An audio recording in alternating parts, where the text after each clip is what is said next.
Charles, can you say a little bit more about the African announcement delay? We're ready to go. In fact, I signed a decision memo last week specifically to hire more than 30 people in Ethiopia. The big issue was that it had to go because it wasn't tendered properly through a special committee. And that special committee finally signed off Thursday, March 25th. So now it goes straight to the minister to sign. It's the last mile right there. And the committee was very onerous on a lot of requirements, a lot of government bureaucracy. Everybody wanted the deal to go through, and there was no one else involved in it. So we said, all right, setting bureaucracy aside, let's go ahead and start scaling and building. I was a bit perplexed because back in October, everything was good and then it wasn't. And I was like, okay. And then we felt very solid in January. Then we felt very solid in February.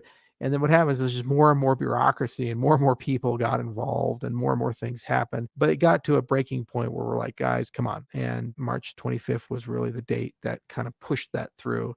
And so now it's more formality than anything else. But that's the nature of business with governments, not just African governments, but governments in general, especially when you do things that are a little unorthodox, is that you have to sometimes tolerate that when other actors come in, it slows things down and bureaucracy gets involved. Because at the end of the day, they represent their people and they want their people to get the best outcome. I live and eat and sleep and breathe this stuff. I wake up every day with this stuff. We're fired up and ready to go. But, some other guy out there, this is the first time they've seen it, thought about it. And so it's scary and it's a lot to think about. It's a lot to do. It's a big commitment. And if you get that guy comfortable, what happens when the new guy comes in? You got to get that guy comfortable, and it's a process.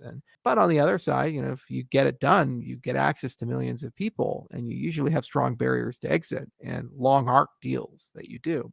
But we are going to start moving to a pull model as well and doing consumer products in 2022 in Africa that are in the payments and in the identity space. And I think both Prism and Hydra will have matured to a point, as well as obviously the smart contract stack of Cardano, where that's a viable strategy. But it's going to be very expensive. It's going to cost me at least $10 to $20 million a year for several years at a loss to get to a point where we can get a sustainable market. But what the hell else am I going to do? Come on. It's fun.